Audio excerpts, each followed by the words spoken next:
উজান থেকে নেমে আসা পাহাড়ি ঢলে প্লাবিত হয়েছে গাইবান্ধার সাঘাটা উপজেলার বেশ কয়েকটি গ্রাম। পানির তোড়ে ভেসে গেছে সড়ক, এতে চলাচল ব্যবস্থা বিঘ্নিত হচ্ছে।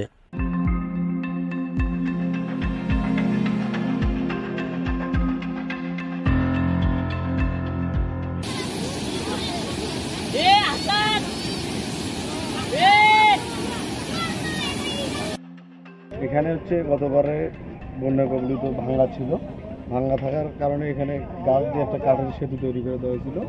এইবার সকালবেলায় 7টা সাড়ে 7টার দিকে পানির প্রেশার পড়ে সেই সেতুটা এবং গাছগুলো সব ভেঙে নিয়ে গেছে। পানি চলে যাওয়ার কারণে এখানকার মিনিমাম 700 থেকে 800 পরিবার চলাচলের খুব দুর্ভোগ পথে।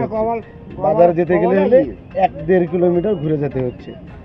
উপজেলার ভরতখালী এলাকার শ্মশানঘাটের সড়ক ভেঙে পানিবন্দী হয়ে পড়েছেন অন্তত 30টি পরিবার।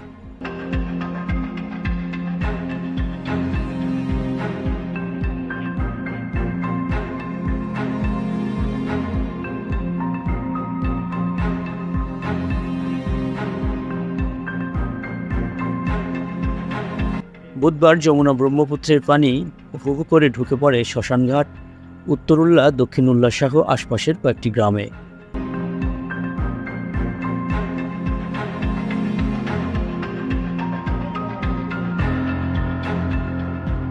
গত কয়েকদিনের প্রবল বর্ষণ আর উজানের পাহাড়ি ঢলে যমুনা ব্রহ্মপুত্র নদের পানি বৃদ্ধি পেয়ে সাঘাটা ও ফুলছড়ির নিম্নাঞ্চলের নতুন নতুন গ্রাম তলিয়ে গেছে।